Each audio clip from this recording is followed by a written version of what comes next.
What up, guys? Your boy Quake back with a brand new episode of the Diverse Mentality Podcast, number 304, powered by the one and only Golden Eagle Energy Drink. Get your Golden Eagle Energy Drinks at drinkgoldeneagle.com/DMP. That's drinkgoldeneagle.com/DMP. They've sponsored all season 4 of the podcast, so please show them love for showing us love. And welcome back, everybody. I apologize for not recording basically Monday's episode. And the reason why I did that, and I usually, let people know ahead of time if there is no new episode coming on my social medias. So if you're not following me on my personal social medias, which is Quake GW, that's Quake GW on Twitter and on Instagram, I'll usually let you know if I do cancel an upcoming episode on the podcast, so you know ahead of time. And the reason why I canceled it is because when I was looking over what was going on with the news, usually I do, the research on Sunday, and then Sunday night I record the podcast, and then you guys hear it Monday morning, the audio, and then the video version Monday afternoon. That's usually how the schedule goes, and then, Wednesday and then Thursday, so on and so forth. So when I was doing research on Sunday, I was like, there's really not much news. And I have a deadline for a new documentary that I'm working on. Actually, it's the Diddy $1 Million Hit one. I have a sponsorship deal on that video that I landed, and they have a deadline for me to release it. So I've, been working really hard on that, and I figured, let me not do the podcast because there's not much news. So I don't want to, cover 3 or 4 stories and then talk for only 20, 30 minutes, and it is what it is, and there's really nothing new or anything interesting that happened. So I decided, let me just skip that episode, and let's pile up the news on this one. And so that's why I was focusing on the documentary. It's coming out really, really soon. I don't have a specific date, but I am near the end. It's basically 80% done. I have a few things that I've been kind of going over, and actually you guys are going to hear a little bit about some new news relating to Diddy and Tupac. So, there's some stuff that I'm kind of going over just to verify, make sure, and, kind of looking over some things that I think are missing in terms of the timeline of how I started everything. Know that in this documentary, there isn't like very detailed events, because the main focus is basically if Diddy actually paid $1 million to get Tupac killed. That's the main focus of this documentary. So I don't want people to be like, oh, you mentioned this event and you didn't go into real detail about what happened, because it's not about that. I have events on there, but they're not like in specific detail of who did this and what happened this night and who pulled out this gun and who, it's mainly about, hey, this is a specific moment that rose tensions, basically, because there's specific moments in Tupac and Biggie's, battle and beef with Suge Knight and Diddy that, there were specific moments that people can say, okay, this was a moment that caused tensions to rise. And there's a few of them that led up to the point where, unfortunately, Pac got killed. And then, there's the whole theory of did Diddy pay $1 million to do it? So that's what that's the main focus of this documentary. So I know some people are I already know, I can already read the comments, Quake, oh, you messed up on this event, you didn't get this detail. It's not that. I know the details. I've actually, what I've been doing is, because this is going to help me for my Tupac versus Biggie documentary that I finally do. I'm not going to name it who really won, because both people are deceased, so nobody really won at the end of the day. But I will name it What Really Happened. So it will be on the What Really Happened series, because doing a who really won is, I think, in my opinion, is disrespectful, because both people are deceased. So when that finally comes out, this is helping me add pieces to that, because, I can go over a lot of the timelines, and I'll be doing a lot more Tupac content coming forward, because it's really just been helping me do my Tupac versus Biggie thing. So I'll add in pieces, and then eventually, I'm going to take all those pieces I added from these different documentaries relating to Tupac, and then mix them in and add them into the whole Tupac versus Biggie. Because when I do the Tupac versus Biggie documentary, I want it to be something different. I want it to be something that nobody else has done. I'm not going to do the documentary because if I don't add anything new, because everybody's fucking done it. Like, that story has been told over and over and over again. It's been insane. So my version is going to be something that nobody's ever done, and I already have in my head. I'm not going to say what it is, because somebody's going to fucking hear this and potentially steal it, because A lot of my ideas I've seen that I've talked out loud about, somebody has taken and pretend to do their own version, which they'll never be able to do as good as me, but it is what it is. You'll have those copycats out there. But my idea is going to be something that's going to be it's going to be a really, really, really long documentary. I mean, I'm talking, I don't know how long. We're looking at 6-8 hours. I might have to split it. I don't know. I might just drop it as one. I don't know how long does YouTube allow videos to be. I think 10 hours long. Let me see. What is the longest YouTube video you can upload? Maximum video length of 12 hours, a size limit of 256 gigabytes. Damn, that size limit might... Actually, nah, the size limit should be fine. Yeah, 12 hours is the maximum. I thought it was 10, but 12 hours is a lot. But it could potentially go to... Nah, I think what I'm going to be doing is probably going to go to 6, maybe 8 hours. But it's going to be my biggest, like, documentary period in terms of research. So far, my biggest documentary, like, in terms of budget and just... the most that I've done is the Get Rich or Die Trying one, obviously, because I'm traveling America. I did all the work, hired people to do camera work, all that stuff, talk to people that were actually involved now. So that's my biggest in terms of how much it cost me, how much time it took me to make. But this one's going to be my biggest in terms of, I think time, it's obviously going to surpass the Get Rich one, because the Get Rich or Die Trying one took about probably a year and a half to everything was finished and done. But this one's probably going to take longer than that. But I'm not going to do it consecutively because I can't work on the Tupac versus Biggie one consecutively, meaning every single day and every single month, because it's going to take me too much time, and I got to get some videos out there on the main channel. I can't just be. So that's what I'm going to be doing. Sorry for rambling on, but I'm going to be doing little Tupac stories here and there, like beefs that he's had, like Tupac versus Nas, Tupac versus Jay-Z, things like that. And I'm going to use those as pieces to the Tupac versus Biggie thing. Because when I do the Tupac versus Biggie thing, it's going to be something that nobody's ever done. And you guys are going to see it's going to be something astronomical. Let's get into the news. Unfortunately, there's two, hip-hop OGs that have passed away. And the first one is DJ Polo, who is the legendary DJ to Kool G Rap. So let's go over article. DJ Polo, who is perhaps best known for his work alongside Kool G Rap, has reportedly died unexpectedly, and the news has impacted quite a few hip-hop greats. According to Hot 97, the legendary DJ passed away early Saturday morning, July 27th, though a cause of death has not been revealed. One of the first publicly mourn Polo was DJ Chuck Chill Out, who took to Instagram and Facebook with a simple tribute in which he captioned a photo of his deceased friends and colleague. "This hurt real bad. R.I.P. to DJ Polo." DJ Polo passed away at the age of, let me see, they didn't write in this article, but he passed away at the age of 63. So still not that old, man. 63 isn't, I mean, it's you're getting there, right? That's in the 60s, you're starting to get there. But the average person, I think, lives to 74. So you're still way ahead. Usually when I see people get into their 70s, 80s, around that time is where I'm like, okay, you can expect someone to start passing away around that time. 90s, you're lucky. If you make it to 100, you're beyond lucky. Especially if you're cognitive and you can walk and all that stuff, talk. At that age, if you're doing that, you're perfectly fine. Because some people don't want to live, you don't want to live you don't want to live till you're 95 and you can barely even walk and talk. That's no way of living. You're not living life. You're just basically a vegetable that's eventually just going to not have any vitamins left because you're going to be deceased. But at that point, you don't want to live like that. But if you're living till 70, 80 and you're still cognitive, can walk and do things, then yeah, obviously you still want to live life.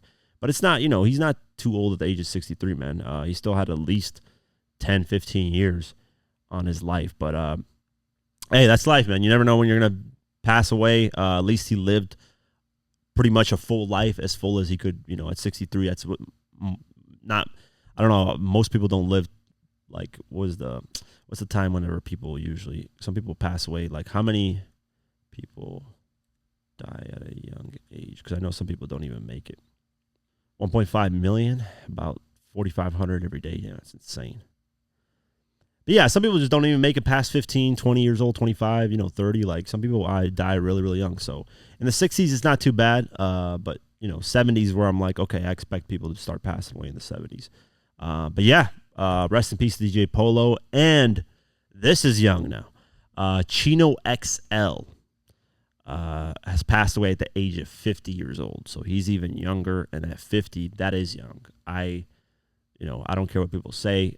In terms of you could say 50 years old is old, because here's how I view young. Obviously, anything under 18 is a fucking child, but 18 till 40, you're still young, in my eyes. I think in your 20s, you're young, really young, but in your 30s, you're still young. You're not old. That's actually, for men, it's their prime, basically, because they figure things out. They have their job. They got everything going on.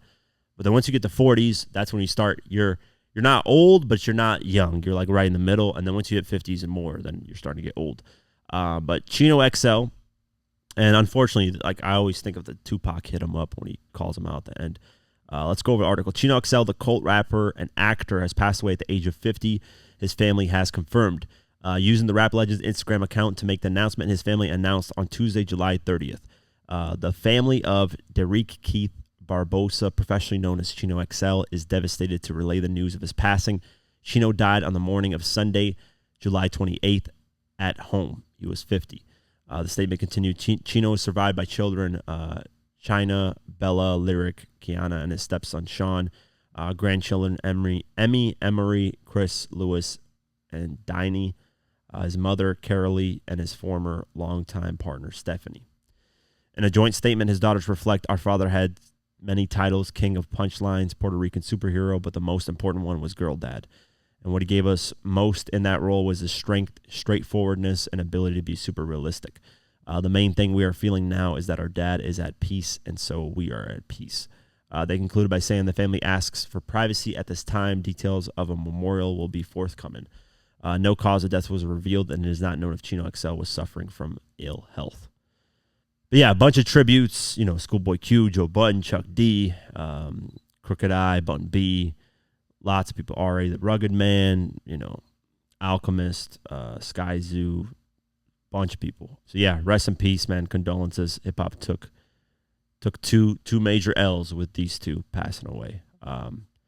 But life is fragile, man. So if that teaches you anything, is go after what you want out of life, because once it's over, it's over. And condolences to 50 Cent's grandfather, who 50 revealed today on Instagram, passed away yesterday, so it would be Tuesday.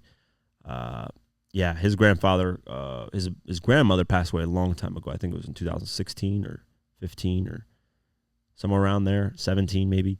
And his grandfather outlived her, so he just recently passed away. I always remember 50's grandfather in that Get Rich or Die Trying documentary where he's talking about the bonus DVD that he had when the album came out.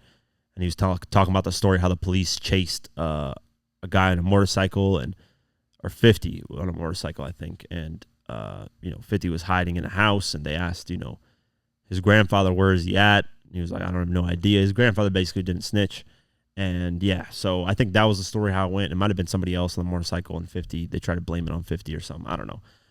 Something like that. But I remember that story, and it was funny. 50 was laughing his ass off at that moment. But yeah, rest in peace, to 50's grandfather, and condolences to everybody's family, man, from DJ, Polo G to Chino XL, and 50's grandfather. So condolences to all of them. Updates to Young Thug's YSL Rico trial. Well, it looks like he's not getting what he asked for. So let's go over the article. Young Thug now has a third judge assigned to his ongoing YSL Rico case, and thus far, it looks like not much will change. His attempts at a mistrial and to be released on bond both failed. The trial is now the longest in Georgia history at 8 months, and it resumed on Tuesday, July 30th, following a delay as they appointed a new judge. Longest trial in Georgia history. That's what we got with this YSL Rico trial, which is insane because it's Young Thug. You would think somebody who has money and has that much status would get things moving a lot quicker. But also a lot of eyes are on this, so they probably don't want to mess up or do anything wrong. So that's why the new judge came in, all that stuff. And probably there's just a lot more moving pieces. So I can't really blame them, but still, longest running trial in Georgia history. So, yeah, we'll keep our eyes posted. He's not getting out. They're not going to let him out. Like I said, the chances of him getting out on bond, not happening, man. But it would have been a good thing for him, because obviously he would have been able to chill at home, record music, drop new albums, still do work. But you know what's crazy? Tory Lanez recorded an album in jail, and a lot of people were surprised at the quality of it. So I don't know. Can Young Thug do that? That would be interesting. But yeah, that was. I don't really listen to Tory Lanez, so I didn't listen to the project. But yeah, a lot of people were surprised by that. Continuing on, R. Kelly, this garbage human being, is hoping for a legal loophole. Yep, he's trying to snake his way out of everything. Let's go over the article. R. Kelly is turning to a legal loophole in his efforts to overturn his sex crime convictions. TMZ reported on Tuesday, July 30th, that the disgraced R&B singer has petitioned the United States Supreme Court to throw out his convictions based on the fact that his alleged crimes occurred decades ago, and the charges therefore fall outside of the statute of limitations.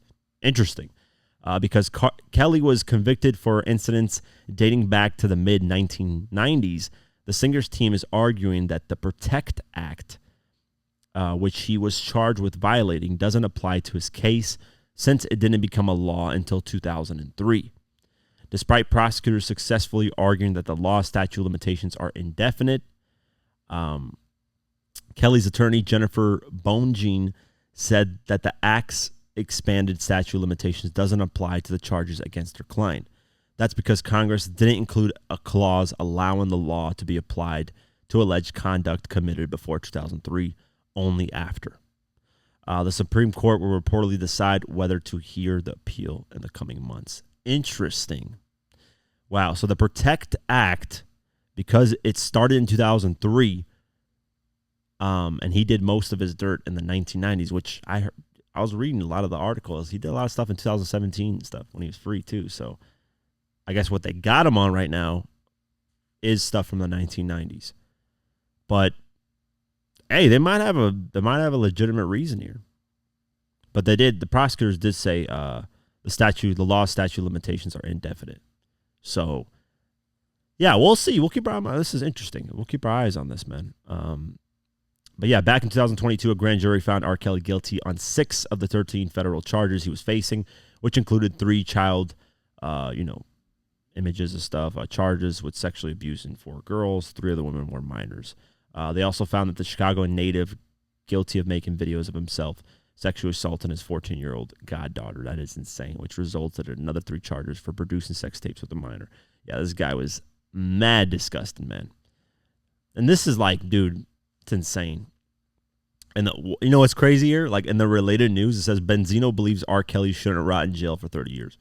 Benzino, I gotta hit him up and get him back on the podcast because, bro, like I would argue to death that he belongs. What the fuck is Benzino talking about, man? But yeah, we'll keep our eyes posted and see if they actually get successful. It's gonna take a couple months, obviously. That's what it says here.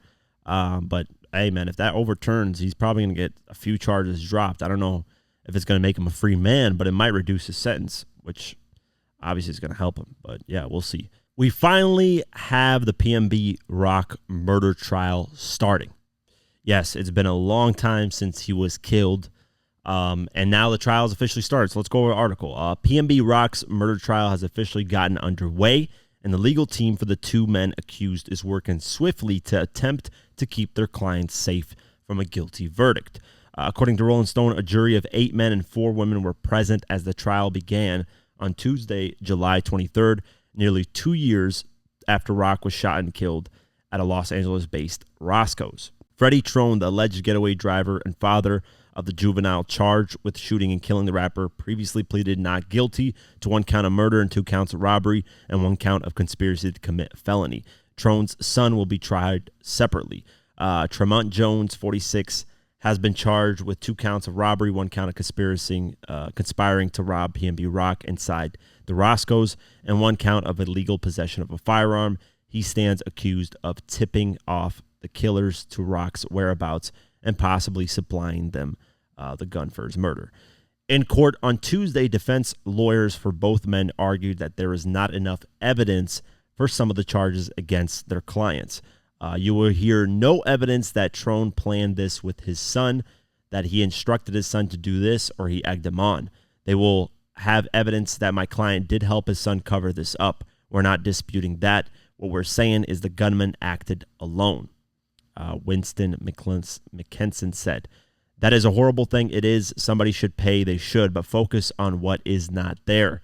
Where is the evidence that these people sat down and planned this? Where is the evidence that my client gave his son the gun? Where is the evidence that my client planted this in his son's head? Where is the evidence that my client instructed his son to commit cold-blooded murder?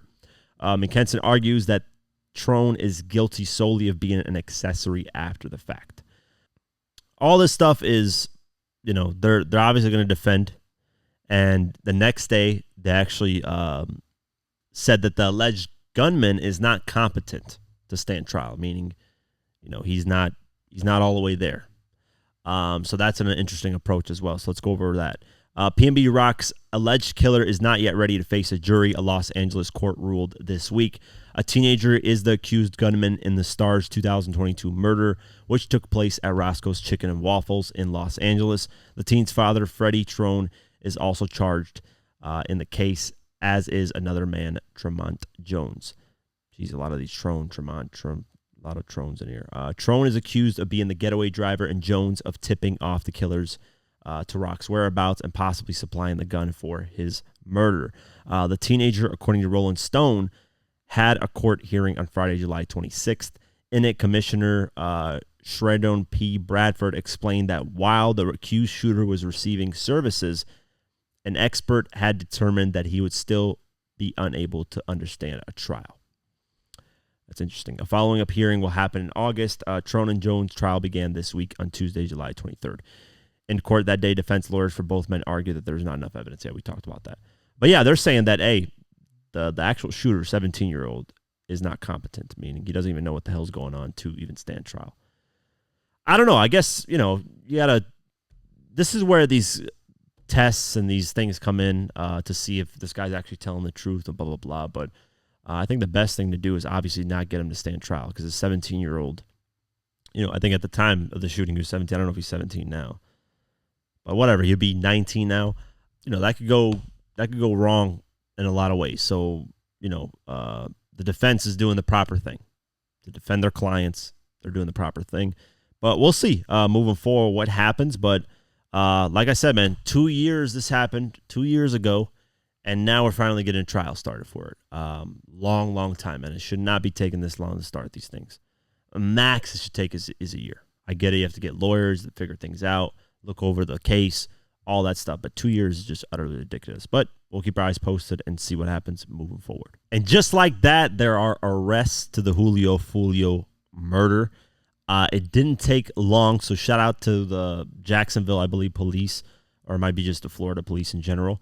Let's go over the article, and a lot of this stuff is very interesting because, one of the people that murdered him was, an innocent kid that, loved FaZe Clan and played Call of Duty. It's just insane to see that some people grow up and they just start murdering people. But I'm sure we're going to hear backstories of what happened and, this person hired this person and convinced this person to do this. So we'll see with all that, but let's go over the article. Julio Foolio was shot and killed just over a month ago, and now multiple arrests have been made in the case. On Monday, July 29th, Tampa PD held a press conference to announce 3 arrests, with each suspect being hit with first-degree murder charges. 18-year-old Sean Gathright, 21-year-old Alicia Andrews, and 21-year-old Isaiah Chance Jr. They were all taken into custody. Police are still looking for 2 other people, Davion and Rashad. And one person from those other 2 has been arrested as well, but we'll talk about that a little bit later. Gathright and Murthy and the Murthy brothers are accused of being the shooters, while Chance Jr. and Andrews have been named as the getaway drivers. Footage of the shooting was also released, showing the masked gunman firing multiple rounds at Foolio's car in the parking lot of the Tampa Holiday Inn. So the footage of the actual shooting is basically in 4K. You can see everything, and the reason why is because the Tesla cars. So the Tesla cars, I don't have a Tesla, never owned a Tesla, but I do know that they have this mode where when you park the car, I could be 100% wrong on this, I don't know. I'm just kind of throwing it out there because I've heard about this feature, and I remember seeing a video of somebody hitting somebody's Tesla, and they recorded it. Basically, it has this mode, whenever it detects motion or something close to the car, it will start recording. And a lot of these people that were shooting, they were running around, the Tesla cars, And the Teslas basically caught a lot of the footage on 4K, which is like insane. And nowadays, that's what I'm saying. Like if you do any type of crime, nowadays it's impossible, like literally impossible to get away with it, unless you're doing it in like in a third world country. But now there's cameras everywhere you go. You're being recorded everywhere you go. The place that you don't think you're being recorded, you're probably being recorded. So the Teslas picked up a lot of footage. Hotel cameras picked up a lot of footage, and they were spraying the shit out of that car that Julio was in. And yeah, they caught him. The police pulled up to all three suspects' houses and arrested them. In the rain, they didn't even care. They said, "You're coming with us." And apparently the girl that was arrested was partying with Julio Foolio, and she's the one that backdoored him, meaning like she called, the shooters to come and kill him. So what does that tell you? That just tells you don't trust anybody, even the people that you're having fun with. That's why I don't have parties where I just invite random fucking people. Why would I have a birthday party with just a bunch of 50 to 100 random people? I don't trust people enough to be doing that. My birthday parties, if I do have, because I don't really celebrate my birthday like that, I could really care less. But my birthday parties, quote unquote, whatever, I do celebrate them. Few close friends, family, that's it. I don't have these big extravagant, I'll never have those extravagant type of events. You just don't know, man. You don't know in today's time. You don't know people's intentions. You don't know if they're jealous of you, they hate you. And obviously, Julio Foolio had a lot of enemies and ops. But yeah, the footage is just insane, man. They got arrested. They released body cam footage of that, of them doing their arrests. And then the police spoke at like kind of like a press conference, whatever. And they made it clear that ATK, which is Young and Ace's crew, that something is going on with ATK, that ATK had a role in the murder of Julio Foolio. Someone from ATK, which we'll find out, I'm sure, more about who exactly. But they made it very clear that anywhere you go in Florida, they made it clear to Young and Ace, we're keeping our eyes on you. So I wouldn't be surprised if down the line they get him on some type of Rico thing and they arrest him as well. Or, he gets killed himself, because killing somebody, retaliation always happens. It's unfortunate, man. You have the kids that get interviewed. There's these kids that got interviewed in Florida, and they were like, we're done with the violence. We're tired of it. Stop doing it. It's corny. And these are kids, man. These are 10-year-olds, 11-year-olds, 8-year-olds. Like, they're smarter, and they're more aware that this is all bullshit. Hopefully those kids stay like that, and when they grow up, they still have that same mentality. I hope they do, because I think how all this stuff happens is because, let's just say those kids that say, hey, we're tired of this violence, something happens to one of their loved ones, and then that's where they kind of had this. And it's the same thing with, anything in war too, like with this whole Hamas, Israel, all that stuff. When you're killing a bunch of civilians, there's going to be people that get really, really upset of their loved ones getting killed, and that breeds more terror to be having on all levels. So it's bad, man, and this is just on a smaller scale versus obviously what I mentioned with Israel and Hamas and all that. But it's bad, man, and it's going to keep going unless both sides decide, hey, this is ridiculous. We just keep losing on each end, and we're not getting anywhere with this. And you're not. Like, if they work together, if Julio Foolio and Young and Ace actually worked together and started building each other up and didn't diss each other on tracks and said, you know what, we're done with all this gang violence bullshit, that would have been on next level right now. They would have been carrying probably hip-hop. Maybe Jacksonville might have been the area where hip-hop would have birthed a bunch of new talent. Who knows? But you can't know if everybody's getting killed. How are you going to know? You had XXXTentacion from Florida, Kodak Black, Lil Pump, Julio Foolio. Obviously not in the same regions of Florida, but, they had their own, areas, and they could have built each other up and done big things. But instead, it's violence after this, violence after that. But the fourth suspect has been arrested. Let's go over the article. Julio Foolio's murder case has yet seen another development this week, as a fourth suspect has now been apprehended just one day after the first three arrests were announced. According to Jacksonville's News 4, 30-year-old Rashad Murphy was taken into custody in the early hours of Tuesday, July 30th, following an hours-long standoff with the SWAT team. Police said the U.S. Marshals helped locate Murphy in his apartment complex, and while investigators spent hours trying to talk him out, eventually SWAT members used tactics to force him out. Along with the charge of no valid driver's license, Murphy faces a premeditated first-degree murder charge like the other four suspects, as well as additional charges. Now, just one more suspect, Rashad's cousin, Davion Murphy, remains free, but police say they are closing in on him and encourage the 26-year-old to turn himself in. He should turn himself in because at least, you don't get no running charges. But apparently this guy, this fourth suspect, 30-year-old Rashad, was contemplating killing himself before, the police talked him out of it and said, just turn yourself in.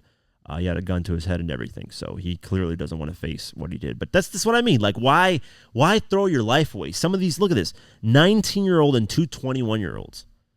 And you could potentially face life in prison. You're done. Your whole life is thrown away for what? What did you get out of this other than killing somebody? That doesn't do anything for society. Doesn't help anybody. Like, the money that you got for killing him, which I'm pretty sure they got some type of money for killing him, because that's the only motive majority of these things is for money. The money that you got, $5,000, $10,000, $15,000, $20,000, $50,000, $100,000, which I doubt they paid $100,000, probably paid $5,000 each person, maybe, is not worth. Dude, if somebody paid me $100 million to kill somebody, I wouldn't do it. I wouldn't. Because it's just, my freedom is worth more than any amount of money in this fucking world. Now, if I was like 60, 70 years old, you know what? If I had to do a crime to make sure my family was forever good, I would. Now, there's this question that gets asked. If you did a crime, and that crime then, after you did it, never could be done ever again, what crime would you do? So it's like a morality kind of question. So basically, if I chose to do the crime of murder, right? After that, no other human being could ever murder somebody again. So you'd basically be sacrificing yourself for the greater good of humanity. But yeah, that's an interesting question that I asked my brother actually last night. It was hilarious. But yeah, these guys have thrown their lives away. Even at him, 30 years old, man. That's young still, man. Whole life to live, and he was about to kill himself because he knows the consequences of what comes with this shit, and it's stupid, man. All this shit is stupid. You're just wasting your life, and it's a cycle, man.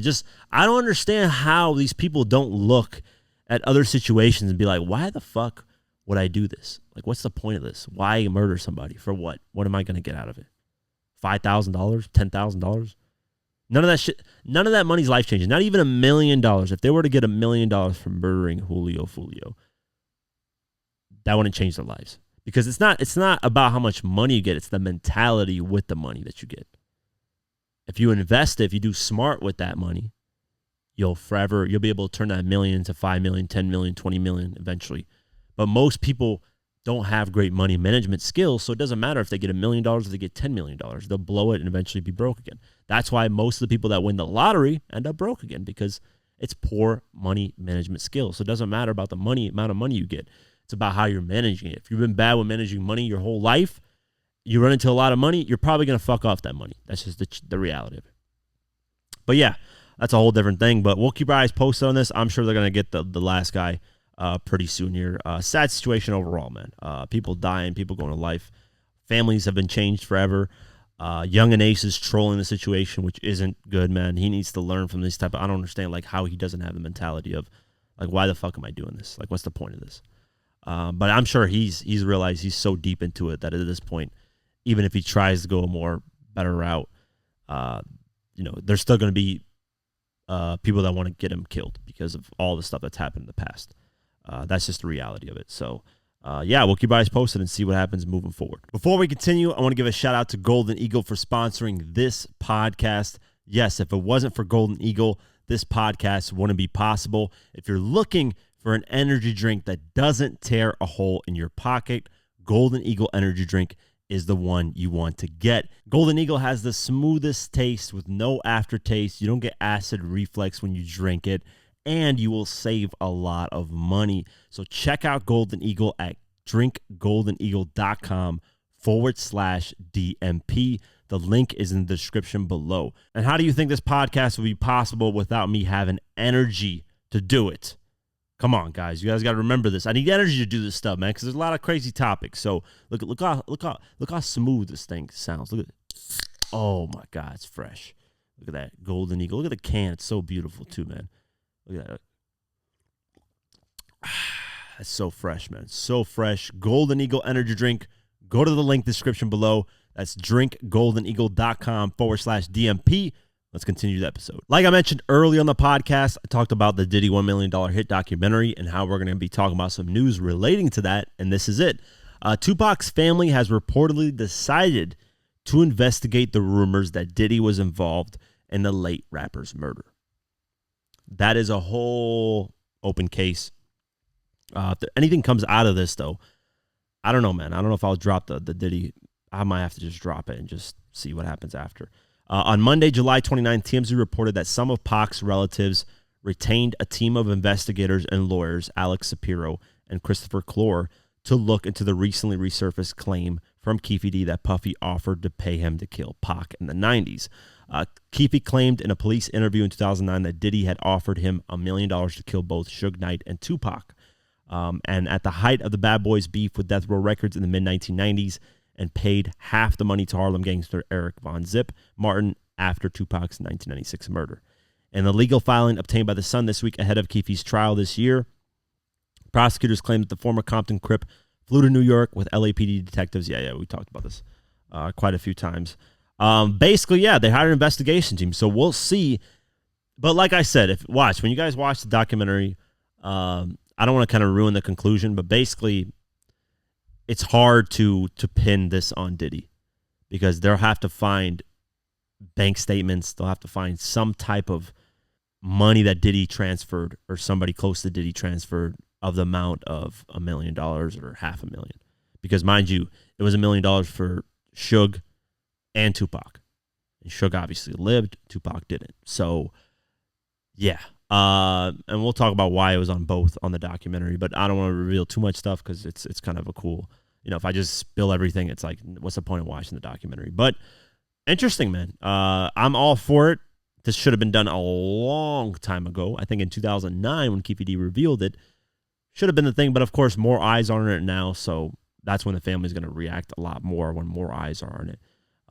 But they should have done this a long time ago, man, because now it's so far removed from all those incidents. We're talking 1994, 95, 96, 97, like those years. It's too far. Way too far ago. We're talking 30 years ago. When I was born in 95. That's basically what we're talking about. And I'm 29. It's almost 30 years ago. But we'll keep eyes posted and see what happens moving forward. 50 Cent has appeared on the cover of The Hollywood Reporter. And he's sitting on a bunch. He's sitting like he's wearing all green light gang. And he's sitting on a bunch of stacks, which are actually real, believe it or not. He actually imported about $3.5 million in cash for this photo shoot.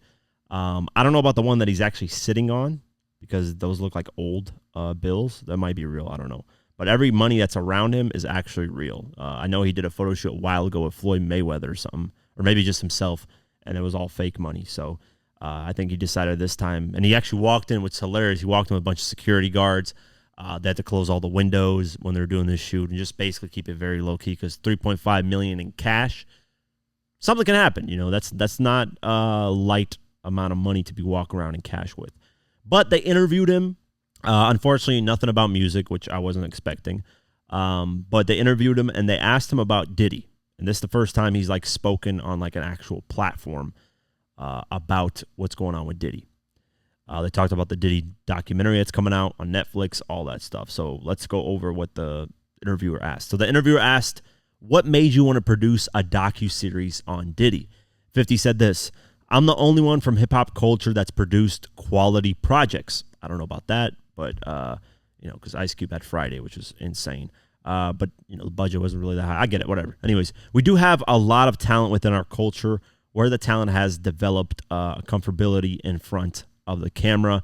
So they're usually a part of it as an actor or driving force of why someone would watch the project, not the behind-the-scenes production.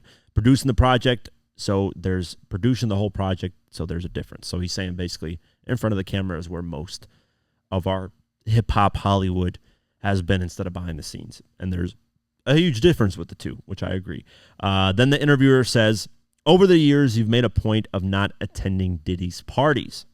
Was that because somebody told you the energy there was off? Or did you go to something that felt odd?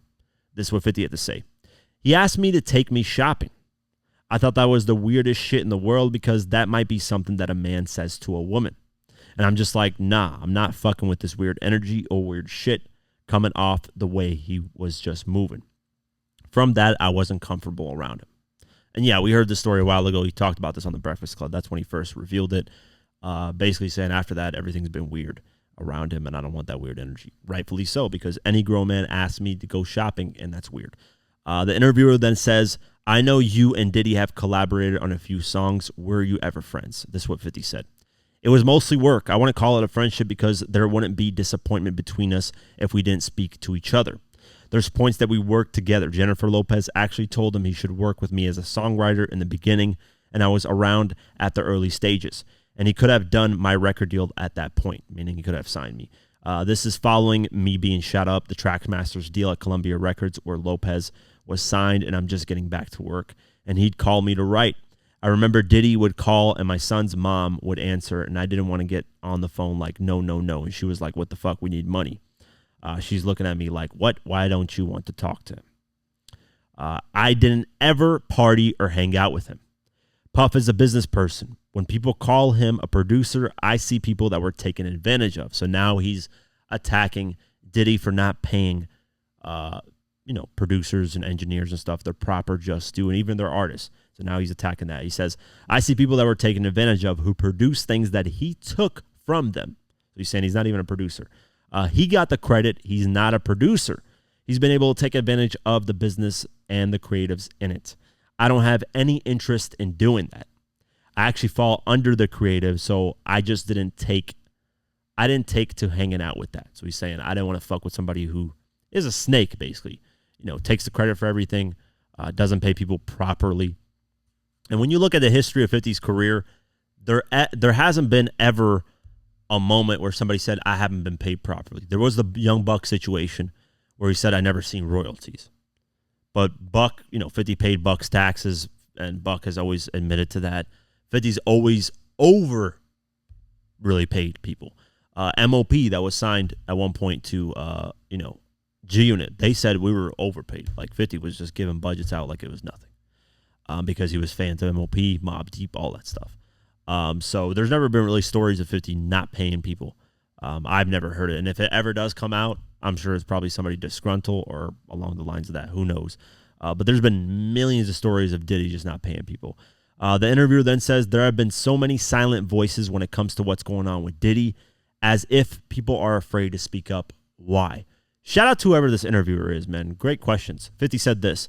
Some of them were involved at the parties and enjoyed themselves, so they don't know what the fuck is on the tape or what's not on the tape. So they're not going to say anything because they might have had too much fun. Insane shit. And then you've got other people who look and go, well, that's not my business and I don't want to be in it. Then you've got a part of our culture that says that's snitching or dry snitching or shit like that. It's not uncomfortable for me to say what I said because I've been saying this shit for 4 to 5 years. I've been telling you, I don't fuck with him. I don't like the way he's moving. This is a little crazy.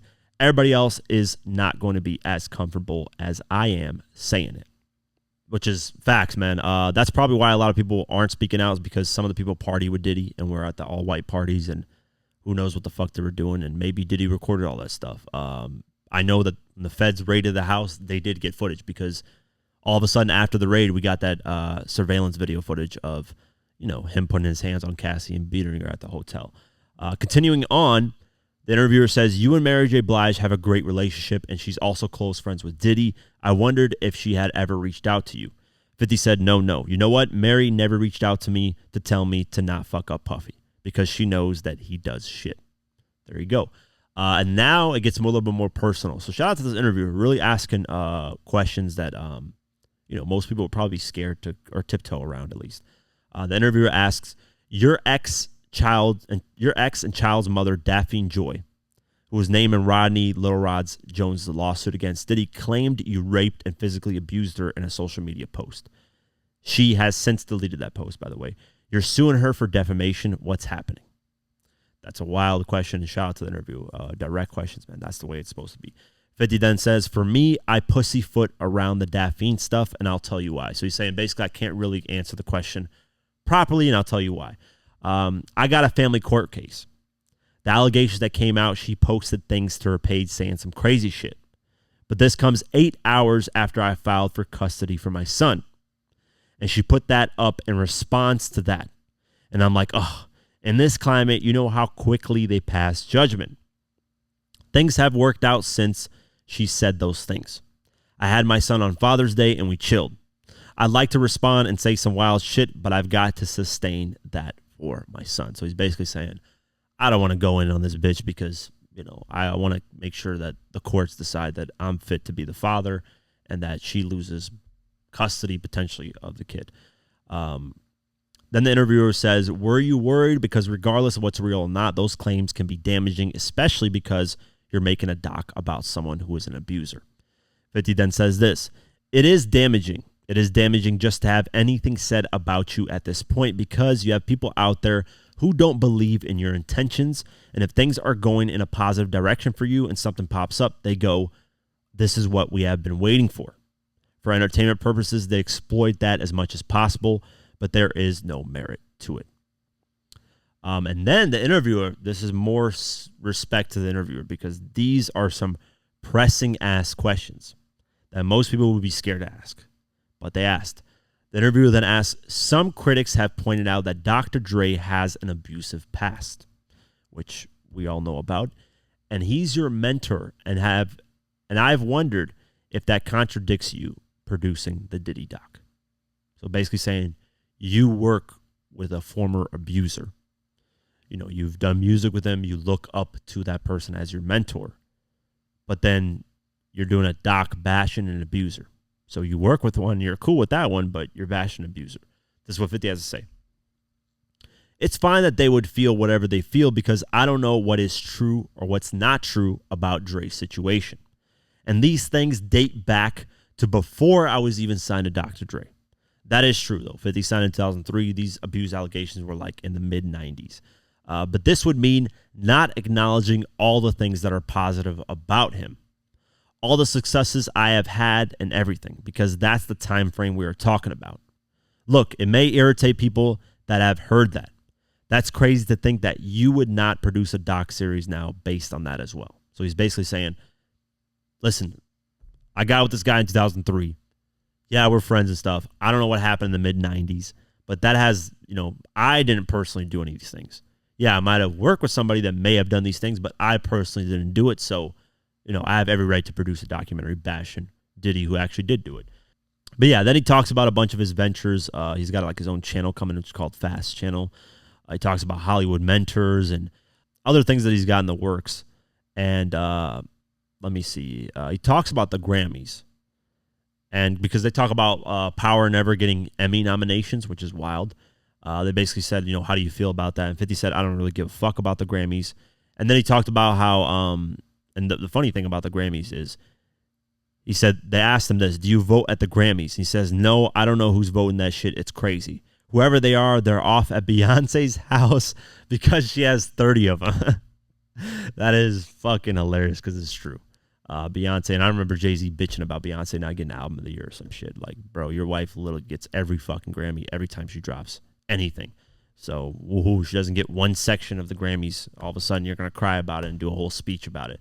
Like, relax, Jay-Z. But yeah, Jay-Z, and then 50 talks about how Jay-Z, Rock Nation, he didn't really say Jay-Z specifically, but he said Rock Nation didn't want him at the Super Bowl. We already talked about this a long, long time ago, but he basically just doubled down on that and said, yeah, Rock Nation and Jay-Z didn't want me at the Super Bowl. And this is interesting. So the interviewer also asked about 50 working with a posthumous Michael Jackson song called Monster, which I love, man. I'm glad somebody asked about this song because if I was interviewing 50, these are some of the questions I would ask. So I'm glad that, you know, somebody's asking like great questions. Like, these are great questions. The interviewer asked, you were featured on Monster from Michael Jackson's posthumous album, 2010's Michael. But that song and 2 others were removed from streaming services in 2022 because people questioned the authenticity of Michael's vocals. Did you feel like Michael was singing on Monster? So basically what happened is on the 2010 album, Michael, there were accusations that some of the songs on the album weren't actually sung by Michael Jackson. It was an imposter, and that's why some of these songs got removed off streaming platforms, and fans were upset, so on and so forth. 50 said this, those were definitely Michael's vocals. You know what's crazy? Teddy Riley, who worked on Michael's 1991 Dangerous album, produced that record. And Chris Tucker will tell you how excited Michael was about the music I was making. And there is old footage of Michael loving in the club.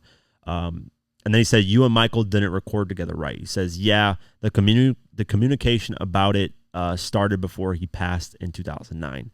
And when he died, Teddy was like, yo, you got to do this joint. Monster was like his new Thriller. I was like, yo, definitely, let's do it. I was excited to do it. And then the interviewer asked, did you and Michael ever get a chance to meet? He says, no, I didn't. You know how excited I was to record that record because I had Michael Jackson photo when he was moonwalking and the street light was lighting up during Billie Jean. That shit was on my bed. I was growing up, and he was the coolest person in the world at that point. There was nobody cooler than Mike. So, yeah, it's unfortunate that 50 and Mike never met each other and they never actually worked together. But, yeah, great article, man. Great interview. Let me see who was interviewed by. I don't know. This is where the article was written by. Mesfen Fidaktu. I don't know if that's the person I actually interviewed, but the article was written by them. So, shout out to that person for interviewing. Great questions, man. Most people don't ask a lot of these questions and getting down to the business, man. They didn't, you know, hey, they asked about the abuse things that he got charged with. They asked about all the Diddy stuff, you know, all that stuff. And yeah, they didn't pussyfoot around the questions like 50 said. But yeah, cool little interview. And 50 doubled down on everything relating to power and, you know, Diddy, all that stuff, Michael Jackson. So yeah, we'll keep our eyes posted. There's going to be a new video interview coming out pretty soon by US Weekly, so look out for that. 50's going to be doing that. And he was supposed to announce something that I was going to let you guys know about, but I think he's backtracking on it based off the people I talked to in 50's camp. He's backtracked off that. And when the interview with US Weekly comes out, which is a video interview, when that comes out, we'll see what he talks about on there 100%, and then I'll talk about what he was supposed to talk about on there, but they backtracked. But that'll be for the future when that video actually comes out. But yeah, we'll keep our eyes posted and see if anything new comes up relating to 50. Big round of applause to J. Cole for earning his first diamond plaque, obviously right after Plaque. Why did I say that? Plaque. Obviously right after Jay-Z got his for Empire State of Mind. So let's go over the article. J. Cole has finally earned his first ever diamond plaque as his 2019 song, Middle Child, has reached an impressive milestone. So shout out to J. Cole. Middle Child is not my favorite J. Cole track, but I'm always dumbfounded that this song became like his biggest song. Like, what was the reasoning behind it? Now, he does have No Role Models, the track. That's supposed to go diamond as well. And I understand that record because, you know, there was actually like a momentum with it. But Middle Child just kind of dropped out of nowhere. And all of a sudden, you know, it became this big song. So let me see where No Role Models is at. You got to put the J. Cole space because you have to do these damn shit, everything accurate. Let's see. 2014 Forest Hills Drive. The album is 5 times platinum. That was last certified in 2023. So that's good. Why is this not popping up? No Role Models. There you go. Last certification date was 2020. Okay, so this could potentially get updated. It was 6 times platinum at the time. I don't know if it's diamond right now. Let's see. Previously reported 2 years ago that his 2014 track, No Role Models, has surpassed 10 million units. The song was never officially certified diamond. Yeah, so that's what I'm saying. You never know what is officially certified diamond or not until the record label themselves or the company submits it. But shout out to J. Cole, man. Long overdue, and I'm sure he's going to get a lot more as time goes on and hopefully gets an album that goes diamond because I know Drake's Take Care is quote-unquote officially diamond, but they haven't officially certified yet. So, you know, Drake got one already with Take Care, which was dropped in 2011. So it took about, 13 years for him to get a diamond album. But yeah, cool. We'll keep our eyes posted and see if other stuff happens. Let's get into new music because I did miss the last podcast episode, so I'm going to go into the new music. David and Gordy dropped Sideways. Metro Boomin and Young Nudie dropped John Wayne. Mustard dropped Faith of a Mustard Seed, the album. Ice Spice dropped her debut album, Y2KI. DJ Premier, Lil Wayne, Big Sean, and Ricky Ross, a.k.a. William Roberts, dropped a song called You Don't Stop. Post Malone, Luke Combs dropped Guy for That. C Stunna and DJ Drama dropped Still Sutton. NBA Youngboy dropped Tears of War. Trippie Redd dropped LGLG. Corday and Lil Wayne dropped Saturday mornings. Album sales, let's get into it. Stray Kids is the number one debut right now with 8. They did 225,000 copies first week. I have never heard of these people, but shout out to them. Jimin Muse debuted at number 2. Never heard of this as well. It's at 94,000 copies. Eminem's The Death of Slim Shady has dropped down to number 3 with 81,000 the second week. That is a 71% drop-off. Pretty big drop-off, but that's like the normal drop-off on almost any album, unless you do like a deluxe version the following week, or you're like Taylor Swift and you drop 10 different versions of your album and still chart. Zach Bryan, The Great American Bar Scene, is at number 4 with 76,000. Taylor Swift, The Tortured Poets Department, is at number 5 with 76,000. Morgan Wallen, One Thing at a Time, is at number 6 with 64,000. Twisters, the album, the soundtrack, debuted at number 7 with 57,000. Chappelle Roan, The Rise and Fall of Midwest Princess, is at number 8 with 54,000. Billie Eilish, Hit Me Hard and Soft, is at number 9 with 53,000. And Noah Khan's Stick Season is at number 10 with 43,000. Going down the list, a bunch of debuts like Childish Bambino, because I saw Bando Stone there. Childish Gambino, Bando Stone, and The New World debuted at number 14 with 36,000 sold. Going down the list, SZA SOS number 20 with 30,000. Future Metro Boomin, We Don't Trust You, number 27 with 26,000. Going down the list, Eminem Curtain Call back on the charts at number 37 with 19,000, which I'm sure because of the death of Slim Shady, people went back and listened to his hits. New people that probably never heard of Eminem as well. Eminem did do that Eminem versus Slim Shady. I'm going to talk about that actually right now. Kendrick Lamar, number 43, Damn, with 18,000. Travis Scott, Utopia, number 45, with 17,000. And Kendrick Lamar, Good Kid, Mad City, at number 50 with 17,000. Yeah, I want to talk about the Eminem versus Slim Shady complex interview. Very cool, but I'm going to critique Eminem on this, man. I'm tired of him doing these safe interviews. He's gotten so scared of doing interviews that now he's interviewing himself. Like, that's the point we're at right now. I know he did an interview with Complex as well. The magazine came out. He did his interview on there. But there really wasn't anything interesting in that interview. Like, when he talked with Complex, it wasn't anything crazy or interesting that, like, was like, oh, my God, that I wanted to talk about on the podcast. But the interview was pretty cool. It was funny. I get it. I get the kind of concept of it. But, yeah, I didn't like them shitting on Relapse. I think Eminem's Relapse is Eminem's best album. It's a debate between that and Eminem Show for me. And I go back and forth. Sometimes I consider Relapse the best album. Sometimes I consider Eminem Show the best album. But yeah, I wish he would actually sit down, like, do an interview. I get it's a great, like, rollout for the album. He's done great with rolling out the album. But please, Eminem, I'm not saying go on my podcast only. I'm just saying go somewhere that you feel respects you. If that's how because some platforms have dissed him, like Breakfast Club. He's probably never going to go there because he doesn't like Charlemagne. Charlemagne's always shitted on him. Somewhere like Drink Champs. I haven't really heard Drink Champs shit on him. Yes, have guests gone on there and shit on him, like The Game, blah, blah, blah. But Nori's always said, like, Eminem's dope. He's top 5, whatever. He's always backed him and said Eminem's dope. So Drink Champs will be cool. This guy Quake with Diverse Mentality Podcast would be cool. Rap Radar, if you want to do Elliot Wilson, B. Dot, that would be cool. Just don't do Sway and Shade 45 and blah, blah, blah. Like, get out of the fucking realm of that. Do an interview with somebody that's, big in the culture, that respects your art, your craft, because if I were to say academics, he doesn't really fuck with Eminem like that. If I were to say do an interview with No Jumper, that wouldn't really fit Eminem's thing. These other platforms, the only ones I can see is Drink Champs, Rap Radar, this guy Quake and Diverse Mentality Podcast.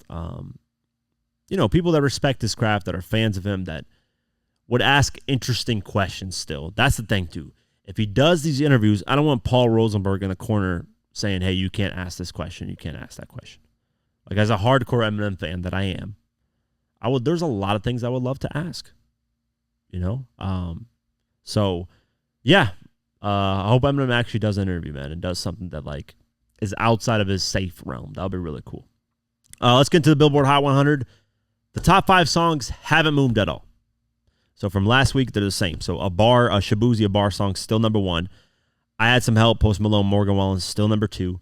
Not Like Us, Kendrick Lamar, still number 3. $1 Million Baby, Tommy Richmond, still number 4. And Espresso, Sabrina Carpenter, still number 5. And then this is where the charts change. Who's Your Too Sweet is at number 6 now. Please, Please, Please, Sabrina Carpenter is at number 7. Teddy Swims, Lose Control is at number 8. Beautiful Things, Benson Boone, number 9. And then Good Luck, Babe, Chaplin Roan, number 10. Going down the list, Houdini, Eminem went down to number 17. Like That, Future, Metro Boomin, Kendrick Lamar, number 19. SZA, Saturn, number 21. Wannabe, Glorilla, Megan Thee Stallion went up at number 27. That's pretty cool. Whiskey, Moneybagg Yo, Morgan Wallen, number 39. Yeah, Glorilla, number 40. TGIF, Glorilla, number 43. Somebody Save Me, Eminem and Jelly Roll, number 48. So that's the one that's actually having some staying power because a lot of the Eminem tracks dropped. Band for Band, Central C, Lil Baby, number 51. Toby, Eminem, Big Sean, Baby Tron, number 57. Quavo, Lana Del Rey, Tough, number 61. Type Shit, Future, Metro Boomin, number 63. 101 Gunna, number 64. Fuel, Eminem and JID, number 65. Get It Sexy, Sexy Red, number 66. Going down the list, Kendrick Lamar, Euphoria, number 72. Habits, Eminem and White Gold, number 76. Renaissance, Eminem, number 82. You My Everything, Sexy Red and Drake, number 83. Interesting. Eminem, Brand New Dance, number 90. And yeah, a lot of these are re-entries. Let's see how many Eminem tracks off the album are still on the charts. Because we had, 18 tracks go on the charts last week. So 6 tracks out of the 18 still remained on the charts. I'm not surprised that Eminem and Jelly Roll one stayed. That's probably going to be the next single. I wouldn't be surprised. And shout out to one of the listeners. They informed me that that is kind of like a remake or a redemption or different version of Jelly Roll's track. So shout out to that person for letting me know that. I didn't know that because I don't really listen to Jelly Roll like that. But interesting, man. I'm sure they're going to push that as the next single for Eminem. But great numbers on the charts. And that's it for today's episode of the Diverse Mentality Podcast. Of course, powered by the one and only Golden Eagle Energy Drink. Get your Golden Eagle Energy Drinks at drinkgoldeneagle.com/DMP. They sponsored all season 4 of the podcast. So show them love for showing us love. Spotify, Deezer, Pocket Cast, YouTube, all that. Have an amazing night, day, whenever you listen to this, and peace.